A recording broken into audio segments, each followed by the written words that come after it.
قرآن میں اس سے پہلے دلائل چل رہے ہیں آخرت کے وجود کے، توحید کے، کہ تمہارے یہ بت قیامت کے دن برات کا اعلان کر دیں گے، ان کو مت پوجو۔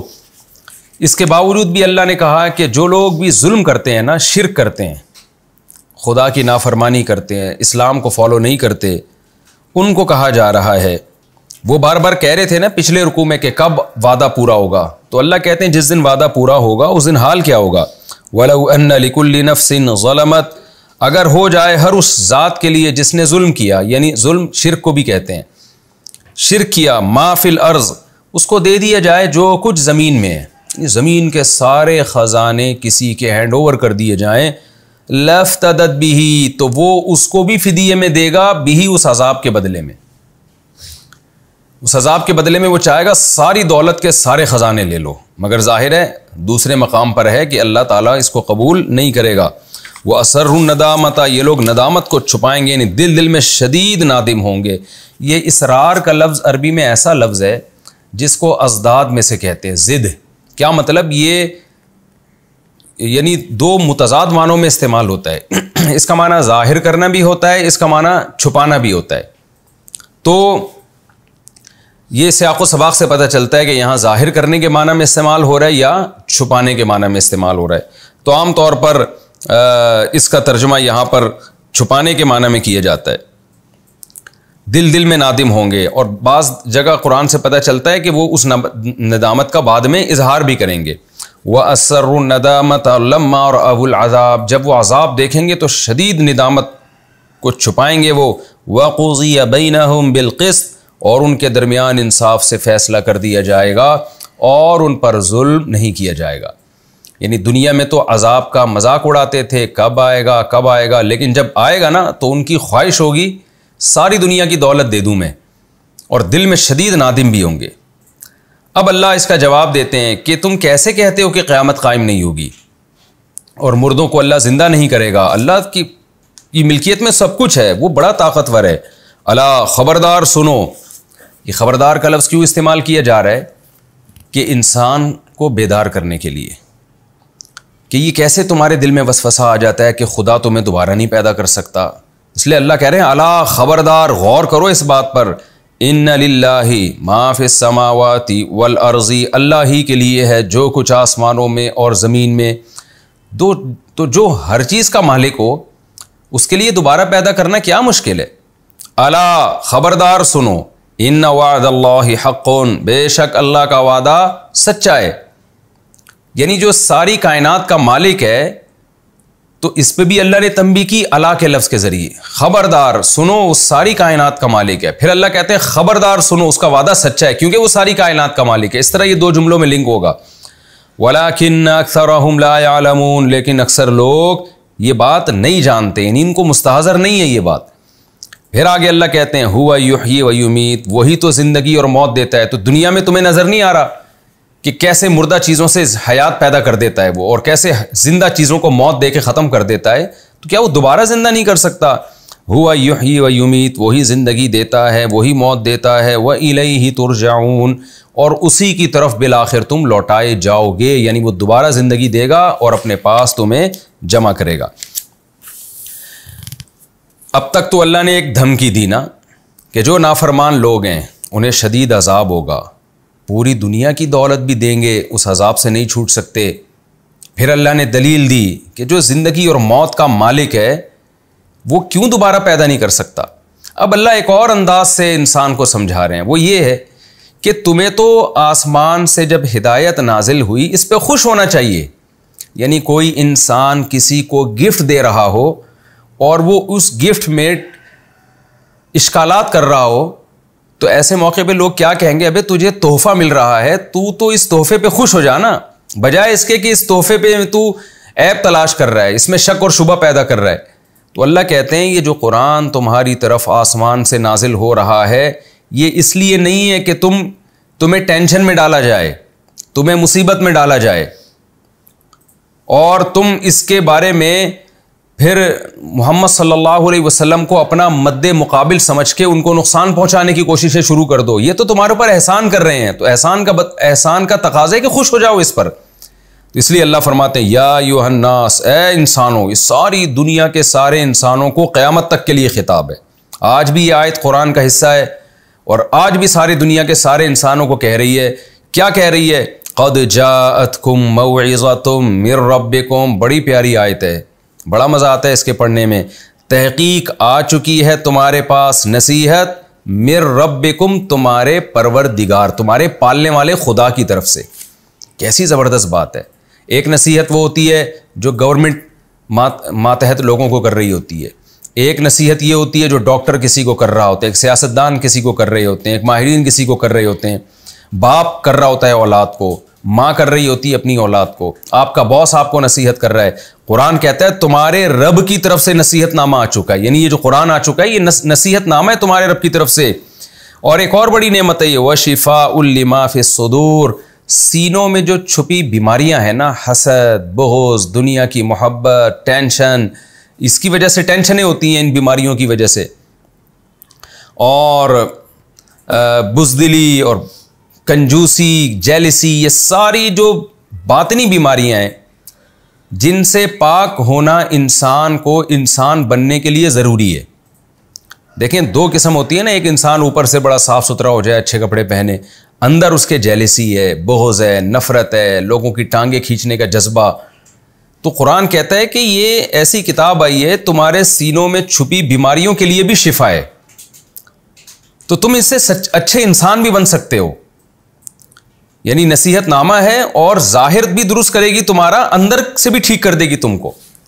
دنیا کی کوئی کتاب خدا کی قسم ایسی نہیں ہے جو انسان کو اندر سے ٹھیک کر دے. باہر سے بھی ٹھیک نہیں کر رہی آج کل کی تو کتابیں، اندر سے تو سوال ہی پیدا نہیں ہوتا. آپ دیکھ لینا دنیا میں خودکشیاں کا ریشو، جیلسی، حسد، اور ذرا سی کوئی نعمت چھنتی ہے ڈپریشن میں چلے جاتے ہیں. کیا ہے یہ حب دنیا ہے نا، دنیا سے عشق ہے، لگاؤ ہے. اس فنا ہونے والی مردار دنیا کا عشق لیے گھوم رہے ہیں. ہم نے علماء سے سنا ہے وہ کہتے تھے کہ دنیا کی محبت کے گٹر ابل رہے ہیں، ایسی دنیا جو فنا ہونے والی ہے. تو قرآن کہتا ہے تمہارے پاس ایک ایسا نصیحت نامہ آ چکا ہے جو تمہارے رب کی طرف سے نصیحت ہے اور ان بیماریوں کی شفا ہے جو سینوں میں چھپی ہوئی ہیں. وَہُدًى، اور اس میں ہدایت ہے، گائیڈنس ہے. صبح صحیح اور غلط کا اس کتاب سے پتہ چلے گا. وَرَحْمَةٌ، اور رحمت بھی ہے. اس کتاب پہ جب چلو گے تو اللہ کی رحمت ملے گی تمہیں، اللہ تم پر رحم کرے گا، تمہارے گناہوں کو معاف کرے گا. لیکن یہ سب کس کے لیے ہے؟ للمؤمنین، ان لوگوں کے لیے جو اس پر ایمان لے کر آتے ہیں. تو اے دنیا کے انسانوں، اس پر ایمان لے کے آؤ تاکہ تمہیں اس سے نصیحت بھی ملے، تمہاری اندر کی بیماریاں بھی ٹھیک ہو جائیں، تم ایک پاکیزہ انسان بن جاؤ، صرف ظاہر میں نہیں اندر سے بھی، اور تمہیں گائیڈنس بھی ملے، صحیح اور غلط کا پتہ چلے، اور پھر اللہ کی رحمت بھی ہو تمہارے اوپر. قل، اے نبی آپ ان سے کہہ دیجئے، بفضل اللہ وبرحمتہ، اللہ کے فضل اور رحمت کی وجہ سے، جو اللہ نے فضل کیا نا انسانوں پر، قرآن دے دیا ان کو، فبذالک، پس اس چیز کی وجہ سے، دوبارہ اس کا تکرار کیا، فلیفرحوا، انہیں چاہیے کہ یہ خوش ہو جائیں. تو ان کو تو اس پہ خوشی منانی چاہیے، خوش ہونا چاہیے. اور یہ الٹا کیا کر رہے ہیں؟ اعتراضات کر رہے ہیں، دوبارہ کیسے زندہ ہوں گے، آخرت. آپ دیکھ لیں نا آج دنیا میں خدا پر ایمان نہ ہونے کا نتیجہ کیا نکل رہا ہے. کل ہمارے ایک دوست USA سے آئے، انہوں نے مجھے بتایا کہ بہت سے گورے چاہتے ہیں کہ ہمارے بچے اسلام قبول کر لیں. کہتے ہیں گورے نے اسلام قبول کیا، اس کے باپ نے کو جب پتہ چلا اس نے کوئی اعتراض نہیں کیا. کہتے ہیں میں نے کہا کہ تم کو اعتراض کیوں نہیں؟ اس نے کہا یار کسی بھی خدا پہ ایمان لے کر آئے، اس کی وجہ سے یہ برائیوں سے بچ جائے تو میرا کیا جا رہا ہے اس میں. کیونکہ وہ گورا بھی جانتا تھا کافر کہ خدا پر ایمان لانے والے ان میں گناہوں سے بچنے کا ریشو زیادہ ہے، کوئی تو خوف ہو جو اس کو برائیوں سے روکے. اس نے کہا میں اسلام کو مانوں نہ مانوں، لیکن میرا بیٹا اگر اسلام قبول کرتا ہے اور اس کی بیس پر وہ برائیوں سے بچ جاتا ہے تو میرا کیا جا رہا ہے اس میں. تو آج دنیا مجبور ہو کر اسلام کی طرف آ رہی ہے اور آئے گی انشاءاللہ. تو قرآن کہہ رہا ہے کہ اس پہ تو تمہیں خوش ہونا چاہیے، جو اللہ کی تمہیں رحمت ملی اور فضل ملا، اس سے تمہارے دل کی بیماریاں ٹھیک ہوں گی، تم اندر سے ٹھیک ہو جاؤ گے. ہوا خیر مما یجمعون، اور جو دنیا تم جمع کر رہے ہو، جس کے پیچھے لگے ہوئے ہو، یہ قرآن اس سے بہتر ہے. یہاں بھی قرآن نے انسان کی دکھتی رگ کو پکڑا ہے. اللہ کو پتہ ہے کہ ان کو قرآن نعمت کیوں نہیں لگتا، اس لیے کہ قرآن پڑھنے سے پیسے نہیں ملتے، قرآن پڑھنے سے کوئی عہدہ نہیں مل جاتا، اور دنیا بھاگ رہی ہے دولت کے پیچھے. اگر قرآن پیسے کمانے کے طریقے بتا رہا ہوتا تو ساری دنیا درس قرآن سن بھی رہی ہوتی، کر بھی رہی ہوتی. قرآن اگر آپ کو کوئی سیاسی لیڈر بننے کے طریقے بتا رہا ہوتا تو بھی لوگ، یعنی اگر آپ کی دنیا اس میں ہوتی تو اس کو فالو کرتے لوگ. اس لیے قرآن کہہ رہے کہ جس دنیا کے پیچھے تم بھاگ رہے ہو نا، سب کچھ وہی نہیں ہے، یہ قرآن اس سے بہتر ہے، اس لیے کہ تمہیں اچھا انسان بنا دے گی. ورنہ تم اسی دنیا کے جمع کرنے میں لگے رہے اور اچھے انسان نہ بنے تو تمہاری دنیا بھی خراب اور تمہاری آخرت بھی خراب. قل ارأیتم، یہ درمیان میں ایک جملہ اللہ لے کر آئے تھے یہ بتانے کے لیے کہ یہ قرآن نعمت ہے، اس کو عذاب مت سمجھو. اب اللہ دوبارہ اصل مضمون کی طرف آتے ہیں. جو مشرکین سے خطاب چل رہا تھا کہ ہزاروں معبود تم نے ٹھہرائے ہوئے ہیں، ایک خدا کو کیوں نہیں مانتے؟ کیونکہ اصل مسئلہ یہی تھا کہ ایک کو مانو گے تو سارے پھر آگے قرآن کی باتیں سمجھ میں آئیں گی نا، شرک چھوڑو گے تو باتیں سمجھ میں آئیں گی. تو ان میں یہ بیماری تھی کہ اپنی طرف سے چیزوں کو حلال و حرام کیا ہوا تھا. اس پر کئی لیکچر تفصیل سے ہو چکے ہیں، اسی تفسیر کے لیکچرز میں، اس کو میں ریپیٹ نہیں کروں گا، بس ترجمہ کروں گا. قل ارأیتم ما انزل اللہ لکم من رزق، بتاؤ اللہ نے جو تمہیں رزق دیا ہے آسمان سے، فجعلتم منہ حراما وحلالا، تو تم نے بنا دیا اس میں سے حلال و حرام. خود سے کیسے بنا لیا تم نے؟ خود تمہارے پاس یہ اتھارٹی کہاں سے آئی کہ یہ لیگل ہے اور یہ الیگل ہے؟ یہ کیسے کر دیا تم نے؟ یہ تو خدا ہے جو اس کائنات کا بنانے والا ہے، اس کو ہی حق ہے کہ وہ چیزوں کو لیگل اور الیگل کرے، حلال اور حرام کرے. قل اللہ، کہہ دیجئے کیا اللہ نے اذن لکم، تمہیں اس کی اجازت دی ہے، ام علی اللہ تفترون، یا تم اللہ پہ جھوٹ باندھتے ہو؟ وہ کہتے تھے نا ہمارے بتوں نے یہ ہم یہ کام کریں گے تو بت خوش ہوں گے، پھر اس سے اللہ خوش ہوگا، تو اللہ پہ گویا جھوٹ باندھ رہے ہو. وما ظن الذین یفترون علی اللہ الکذب یوم القیامہ، بتاؤ جو لوگ اللہ پہ جھوٹ باندھتے ہیں ان کا قیامت کے دن کے بارے میں کیا خیال ہے؟ یہ بھی ایک محاورے کے طور پر یہ جملہ استعمال ہوتا ہے. کوئی جرم کر رہا ہو نا تو آپ اس کو علاقے کے تھانے سے ایسے ڈراتے ہو، بتا بھائی ایس ایچ او کے بارے میں تیرا کیا خیال ہے، کیا رائے ہے تیری؟ تو یہاں بھی اللہ نے وہی انداز اختیار کیا کہ تم اللہ پہ جھوٹ باندھ رہے ہو تو قیامت کے بارے میں تمہارا کیا خیال ہے؟ کہ یعنی کیا مطلب؟ اللہ پہ جو جھوٹ باندھے اللہ قیامت میں چھوڑ دے گا اس کو ایسے ہی؟ قطعاً نہیں چھوڑے گا. ان اللہ لذو فضل علی الناس، بے شک اللہ لوگوں پر بڑے فضل والا ہے. یعنی کس طریقے سے اللہ لوگوں کو بار بار آیتیں دہرا کے نصیحتیں کر رہا ہے اور فوراً عذاب بھی نہیں لے کر آ رہا، عذاب کو بھی قیامت کے لیے مؤخر کر دیا اس نے. تو واقعی اللہ بڑے فضل والا ہے لوگوں پر. وَلَٰكِنَّ أَكْثَرَهُمْ لَا يَشْكُرُونَ، لیکن اکثر لوگ شکر ادا نہیں کرتے. یہ ہمارا رکوع کمپلیٹ ہوا. اس رکوع کا خلاصہ یہی ہے کہ اللہ تعالیٰ نے اس رکوع کے شروع میں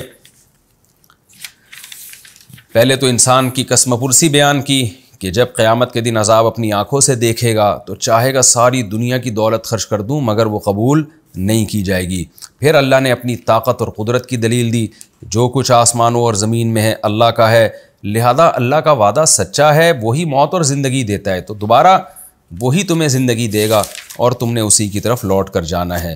پھر اللہ نے اس قرآن کا نعمت ہونا بیان کیا کہ یہ قرآن کا انکار مت کرو، اس کو نعمت سمجھ کے گلے سے لگاؤ، کیونکہ اس سے تمہیں نصیحت بھی ملے گی اور تمہارا باطن بھی ٹھیک ہو جائے گا اس سے. اور دنیا کی جتنی نعمتیں تم جمع کر رہے ہو یہ قرآن اس سے بہت بہتر ہے. اور پھر اللہ نے بتایا کہ حلال و حرام کرنا کسی چیز کو یہ صرف اللہ کا کام ہے، اللہ پہ خود سے جھوٹ نہ باندھا کرو، کیونکہ قیامت کے بارے میں تمہارا کیا خیال ہے کہ اللہ جھوٹ باندھنے والوں کو چھوڑ دے گا قیامت کے دن؟ علماء کہتے ہیں اسی میں یہ بھی داخل ہے کہ شریعت میں اپنی طرف سے نا آپ کسی چیز کو کہہ دیں کہ آپ کو ایک چیز اچھی نہیں لگ رہی تو آپ اس کو ناجائز کہہ دیں. آج بھی بہت سے صوفی ٹائپ کے لوگ ایسے ہوتے ہیں کہ ان کا چونکہ ایک چیز کا ذوق نہیں ہوتا تو وہ اس کو ناجائز کہنا شروع کر دیتے ہیں، شریعت کی گنجائش سے فائدہ نہیں اٹھاتے وہ. تو جہاں شریعت نے جائز قرار دی، جیسے سفر میں روزہ ہے، اب سفر میں روزہ چھوڑنا جائز ہے لیکن بعض لوگ روزہ چھوڑتے ہیں دوسرے ان کو ملامت کر رہے ہوتے ہیں. بھائی جب اللہ نے اجازت دی ہے تو آپ کون ہوتے ہو حلال و حرام کرنے والے؟ تو اس طرح کے آج بھی معاشرے میں اس طرح کی خرابیاں پائی جاتی ہیں.